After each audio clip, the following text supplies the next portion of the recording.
Chair, is your microphone on?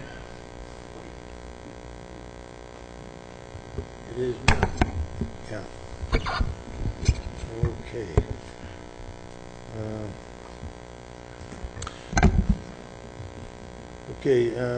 Chief Madowski, will you give us a report from closed session?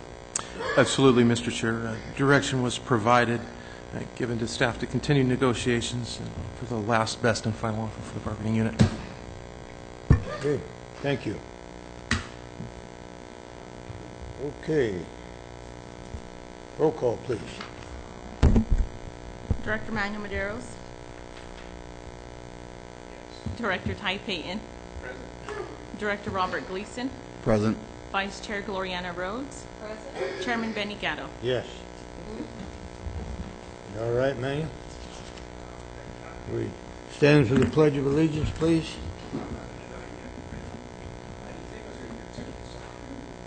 Mr. Ishihara, would you come and lead us, please? Being that, huh?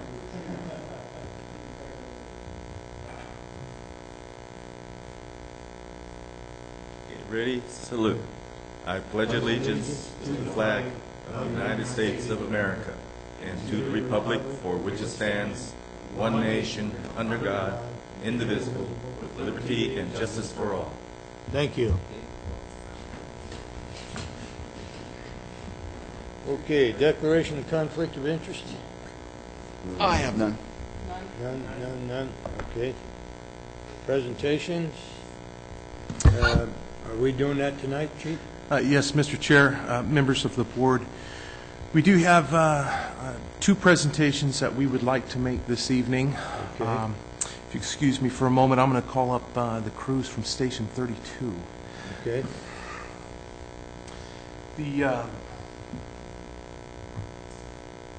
Come on up. So, at first, I would just like to say that these presentations this evening are really a product of hard work that the crews have done during the annual apparatus inspection and station inspections. So this is now the third year that we've been able to accomplish this and really recognize the crews for the hard work that they do. And this year was exceptionally difficult. And this is a project that we turned over to Chief Jones. And I shadowed him through that, walked him through the process, and he did a fantastic job. And at the end, he kind of came back and said, you know, Larry, I've got a little issue, and that is that I almost see a tie here, but I need some help. So that just really goes to show you how well these crews are doing with this station cleanup and apparatus inspection. So they did a wonderful job. And this year we have a bit of an anomaly. And that anomaly is this is the first time that we've had one station be the recipient of both awards. Good. So hands off to you. This evening we've got Acting Captain Sean Wooten and we've got Justin Neely here, one of our firefighters that were actually involved in this process to accept these.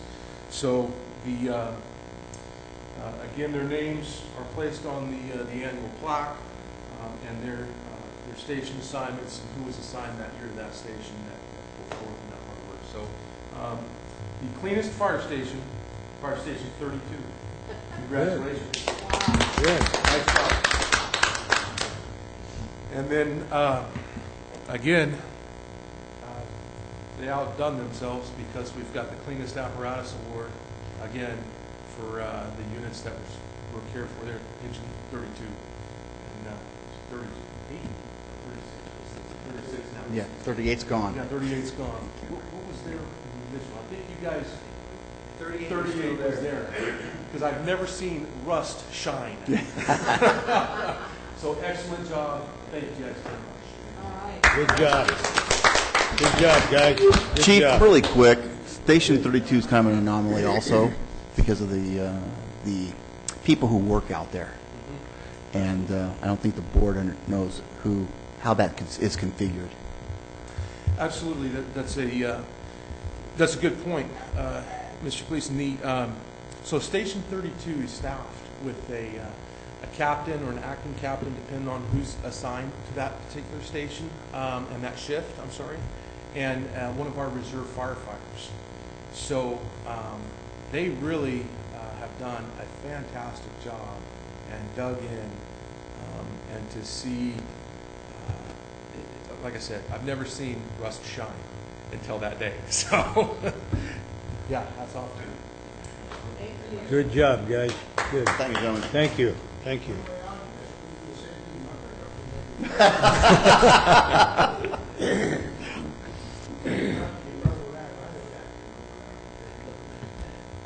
Well, they cleaned 32 so well, we had to get rid of it.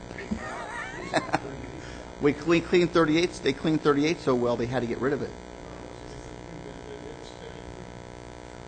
So you need a new pickup? Any comments from the board to the man? Yeah.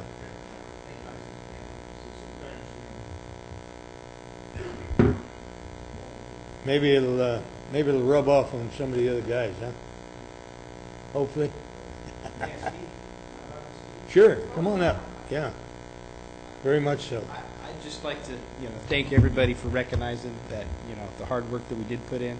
But as one of the full-time people that's out there with the reserves, Justin can attest to this. It's one of the things that I try to teach the guys is we need to take pride in everything that we do out there. And it's nice for everybody to see that people do notice the difference. Good. I mean, at the end of the day, you know what? It's the public. They drive by, and if they can appreciate it, it just makes it feel that much more rewarding. Right. So thank you. Thank you. Good job, bud. Good job. Okay, we'll move on to public comments. Anyone in the audience wishing to speak to the board? No speakers, Becky? I have no request, Mr. Chair. Okay. Item 8 is the consent items. Would you read the consent calendar, Becky? Yes. Consent item number 8.1, July 16, 2015, regular board meeting minutes. Item 8.2, monthly register of warrants. Item 8.3, receive and file July 2015 incident and training report. Item 8.4, receive and file monthly year-to-date budget report. Item 8.5, request for permit fee waiver for special event permit Lathrop Barbecue Festival on August 22nd out Valverde Park. Okay, is there any items to be pulled by the board? I don't have any to pull, but I just wanted to ask a question. We seem to always get these requests almost when the activity is happening. And I know Sometimes afterwards. sometimes afterwards. Does the community not? I mean, I'm trying to. This is figure the out- city here. This one was the city. That's what I'm trying to do very. Are they not, Light. are they not pre-planning? Do they not know we have to do that? Yeah. That's what I'm trying to be very polite. Yeah, maybe if we can, do we have anything about, I think I read it one time that we're supposed to get them within a certain amount of time. I don't know what we can do, but, I think something we need to look into. Yeah. That's certainly something that we can look into and bring back to you. It's a respect thing. Yeah. well, if by any chance we would have to cancel the meeting. you know. Absolutely. And see, that's my concern, is sometimes they go ahead with the activity pending, so, I mean, We can certainly take a look at that. You know, it might be something we can discuss with the auditor, and maybe the chief can approve it without waiting on us. That way, when it does come across his desk, he can approve it and they can move on. The permit fee waiver. Well, she already, I should be invited to that because it's 56 years that I ride this company, so therefore I should be invited to do that. It's open to the public. it's Come on open to over. the public. Huh? It's open to the public. That. Huh? I know that. I arrived with this country on the 22nd of August. 6:45 in the morning. Okay. Well, you can attend it. You can attend it. But I'm probably going to be busy because I arrived the 25th of June Yeah. on a Monday at 8:30 in the morning. But, oh, she's And if you talk to my mother, it was much like Yeah. a trip Okay. across the water. All right. Yeah, that's something, yeah. We haven't voted yet, I just was curious. It's, I'm looking for some paper.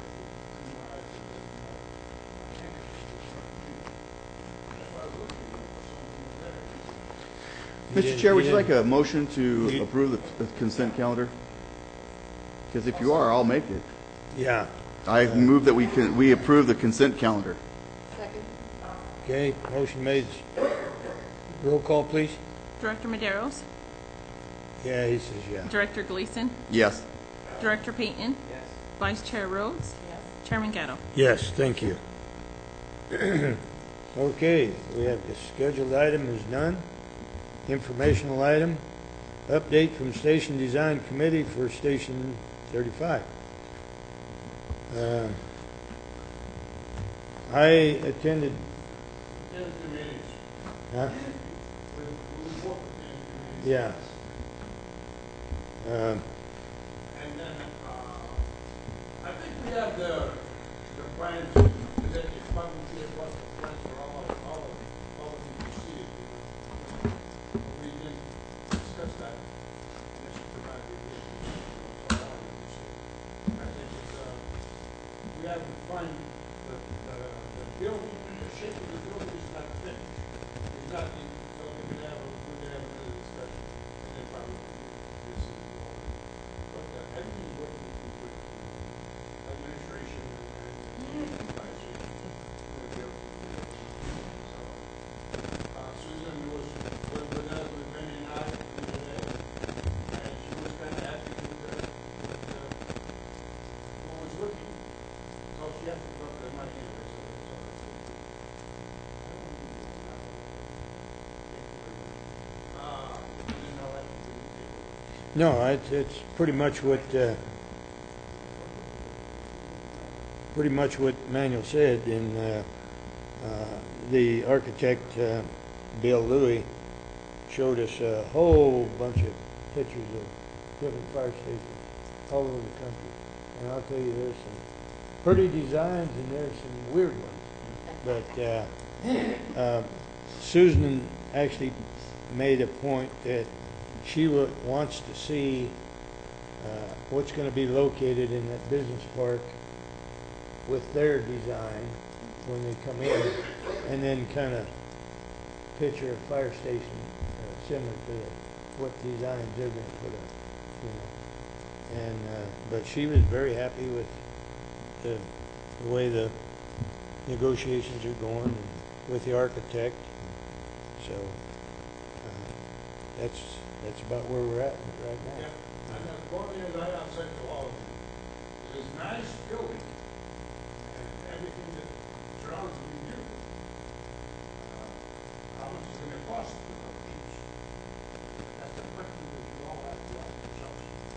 How much is it gonna cost to run this station? Period. And that's, the taxpayers gonna pay for that, you know, really, you know, not that this is the money that we give you right away, but one thing is she's willing to front the money, which is good. Don't have to worry about it. We're gonna pay that. That was negotiated. Spend $10 million or $10 million, we end up having to pay it back. No interest on it. But anyway, I think Mr. Mamo is the best guy that we ever I think you're allowed, we really forgot about it, we should have asked the architect to make the copies for everybody for this board meeting. Yeah, well, maybe after the next meeting. For this coming board meeting, we should have the architect Yeah. deliver a copy for everybody, so everybody has an idea. And by then, we should have an idea of which station, which, excuse me, yeah? Okay. I've been sick, Okay. All right. pretty sick. Yeah, go ahead. For quite a while. you know, one of the funny things about it is that, just keeping into consideration that I looked at fire stations years ago just as a hobby thing. And my hobby came from the fact that one of the most beautiful fire stations is actually in Ponce, Puerto Rico, and it is very different than anything. But even there was an article a couple of days ago in the newspaper, the first station built in Manteca is the one that everybody knows and everybody likes. So stations that are built more with the historical features of the population that they serve seem to have a bigger impact. And I respect Susan, you know, she wants everything to look perfect, but hopefully we can look at the design of the buildings there, but also think outside of the box, because, I mean, the one thing we know about buildings today is that it is very kind of sterile looking, you know, unless they put something historical.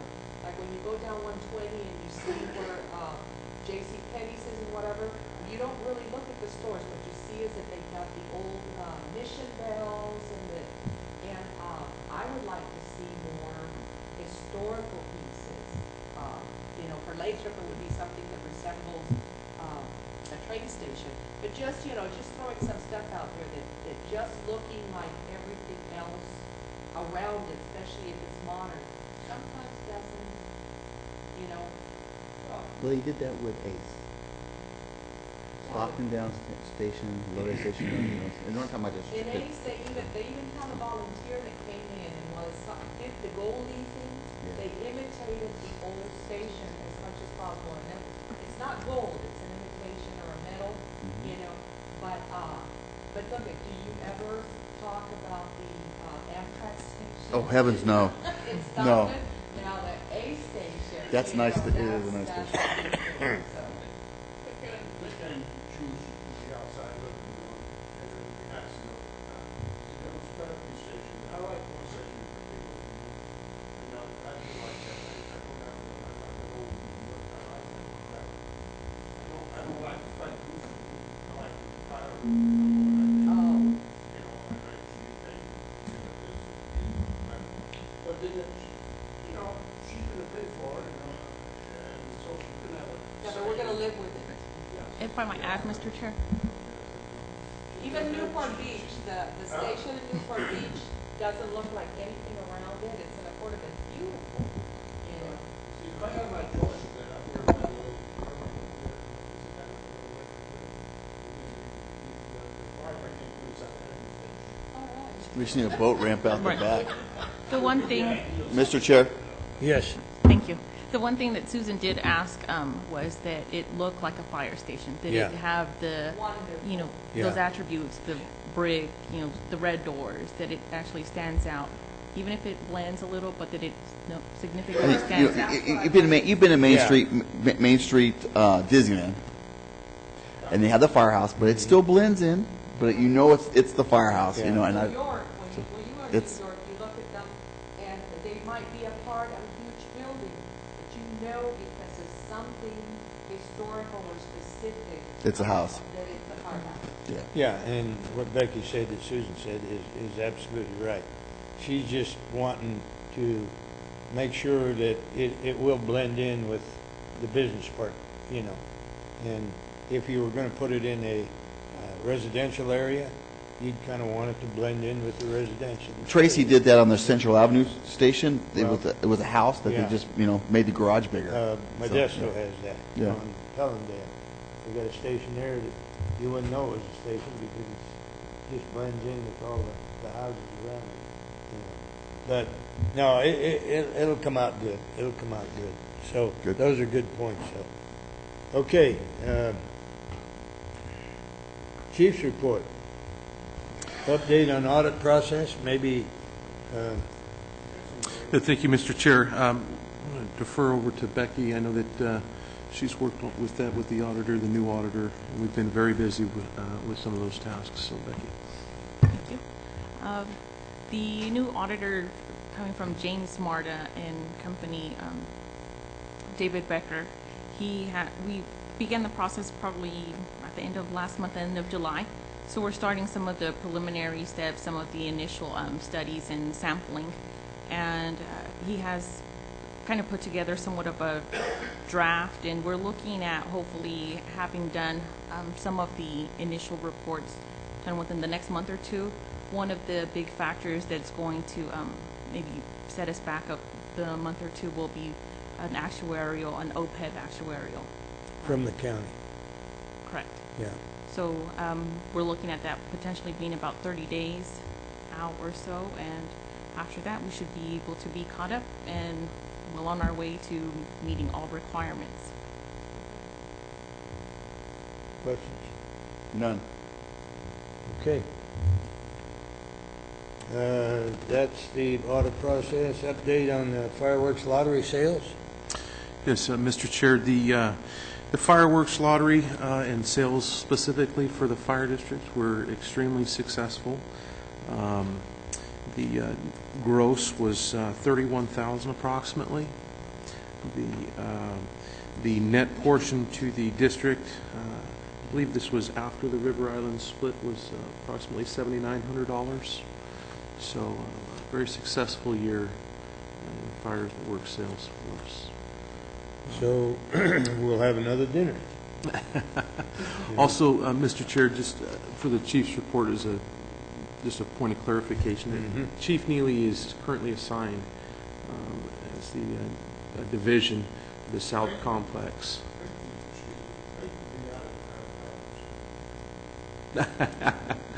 So, just for historical preservation and the record, I'm just holding his spot for him Yeah. this evening. Oh, yeah.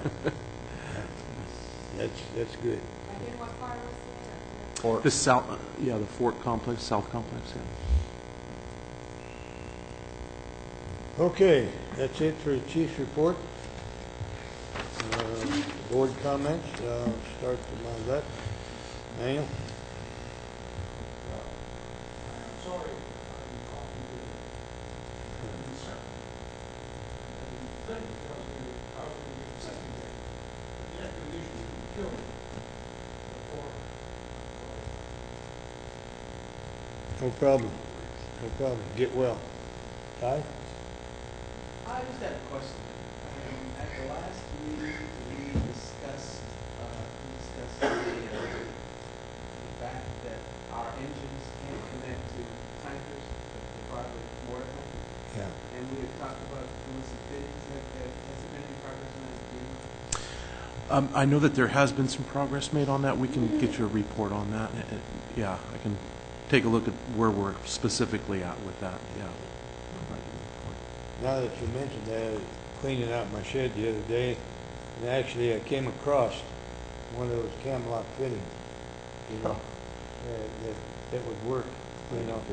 And I thought, my golly, here we've been talking about this, and here I come across one of them.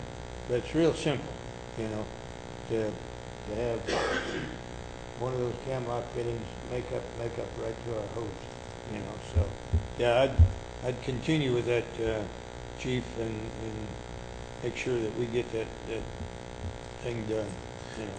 Absolutely. Staff will return with some specifics on the project. Okay.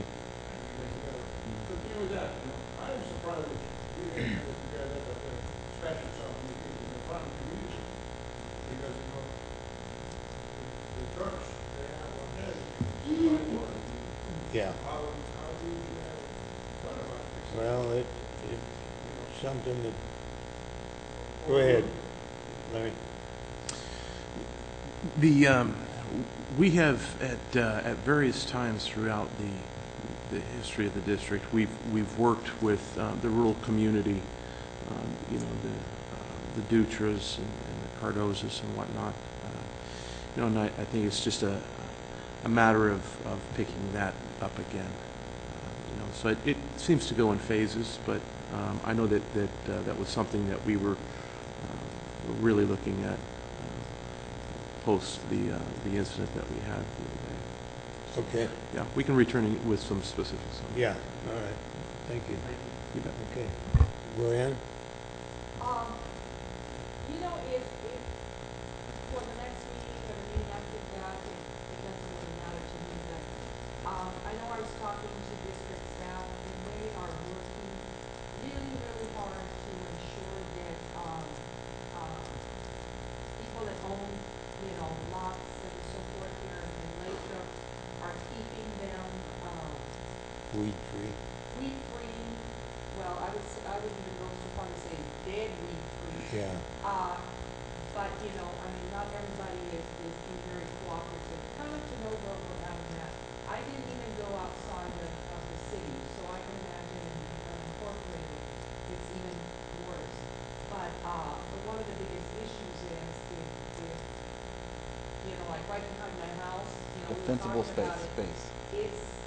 That's gonna go so fast, but again, you know, we're trying really, really hard. People are just not, you know, cooperating, and half of the people that we're talking about don't live in town, so for them it's not a big issue. I'm losing 3 trees. And I always say this, and you're probably saying, you know, with water conservation, there is nothing that can help us more with water than trees. And I am seeing dead pines and dead trees all over town. I'm about ready to lose 3 trees, so, I I've can lost just one. imagine, and I water them, you know. I stay below, I'm legal, but I cut other things because I know that without trees, you don't have oxygen, and, you know, and without oxygen, you don't get water. So, so actually, what does that say? We're cutting our foot despite Our ourselves, or nose. something like that? Our In nose other despite words, our we're face. trying to conserve it in the same breath, we may be damaging the whole source of our future water. With all these fires going on, and trees being devastated, I mean, we're gonna end up being in a desert like the Sahara here pretty soon. So anyway, that's all if we can get some kind of report as to maybe the board can help out or something, because people have to be compliant. Bob?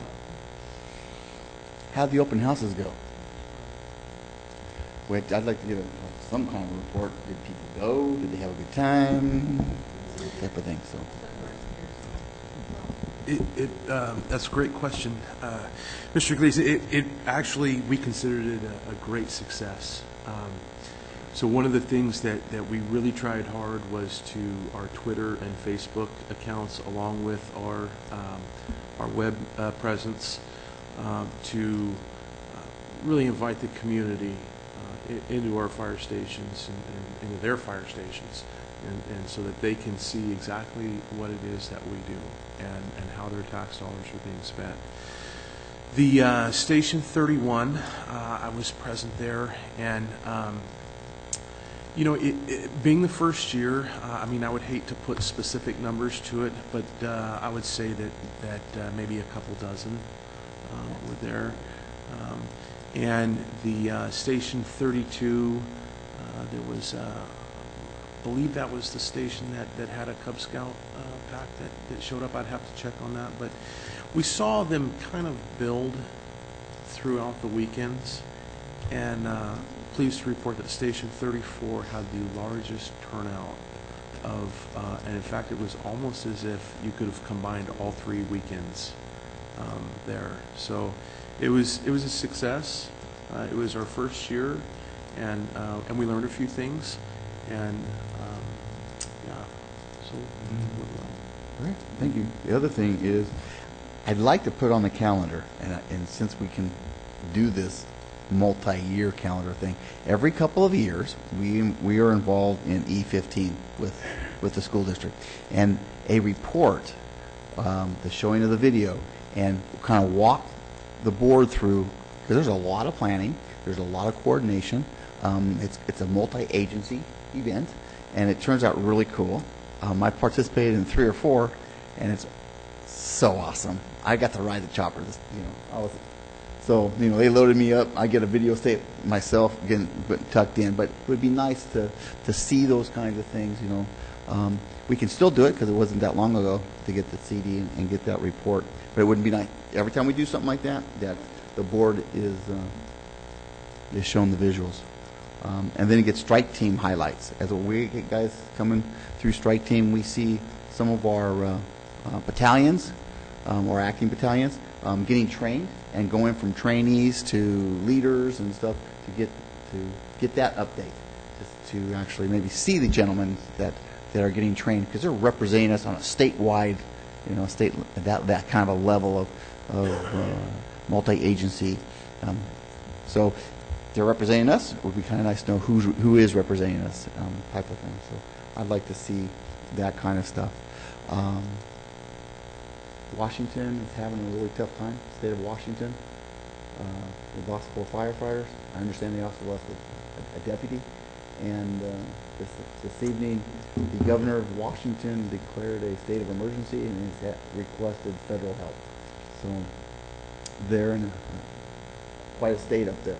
So we can remember all of the young men and young women who they put their lives on the line, to protect property and to protect people. And it's been a tough season. So remember them in your prayers and in your thoughts.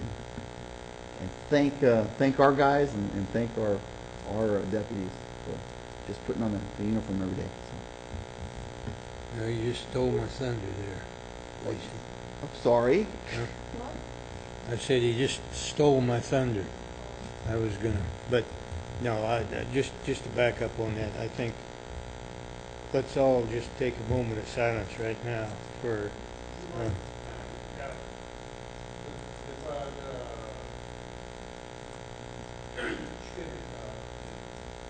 Finally passed away.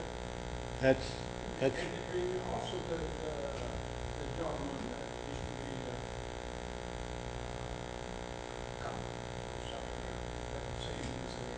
that's exactly what I'm getting to, man.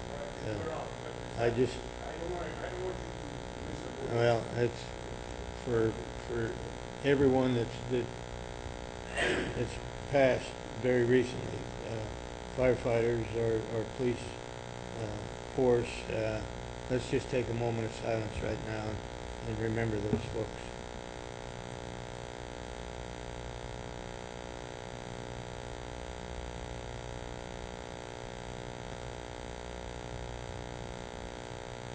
Thank you. It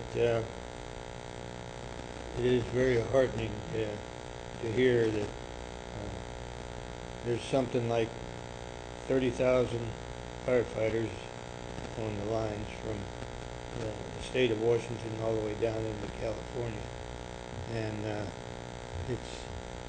and along with what Gloriana was talking about trees on the news the other night.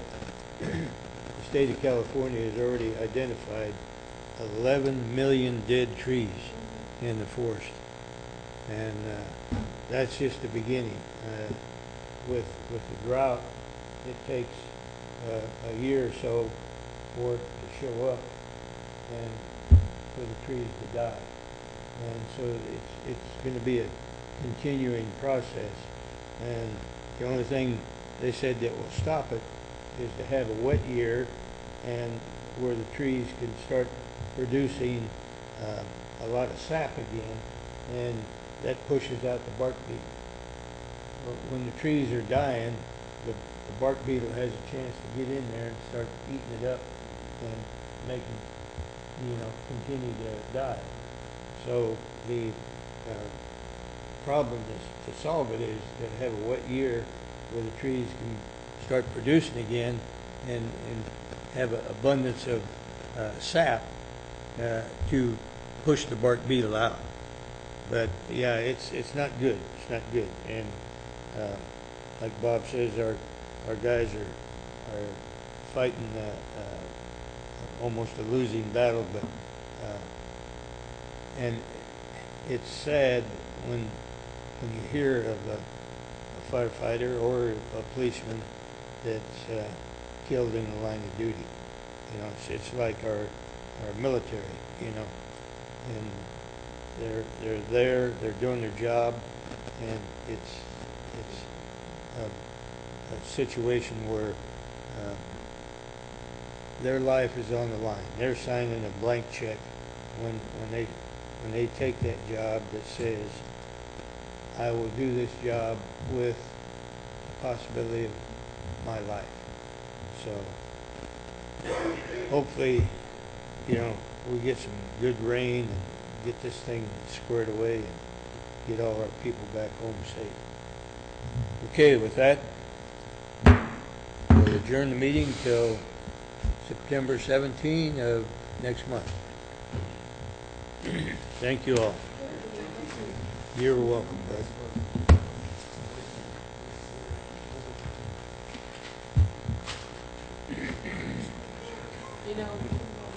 One of my concentrations in college was African studies. And when you look at some of the geography and topography of the places that are there now,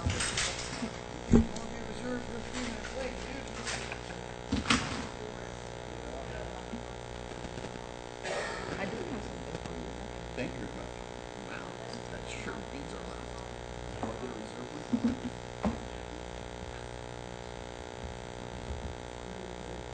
Wow, there's like one.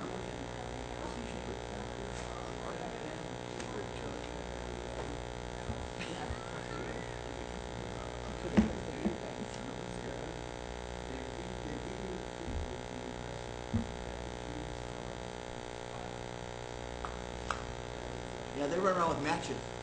They run around with matches. I've seen them. My backpack. You see trees running around all the time with matches. Yeah.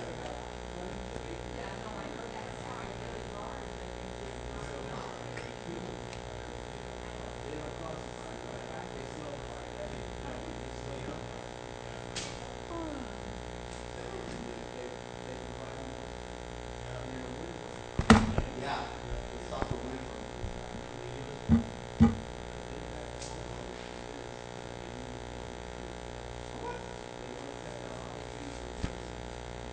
Oh, wow. Hey, Becky.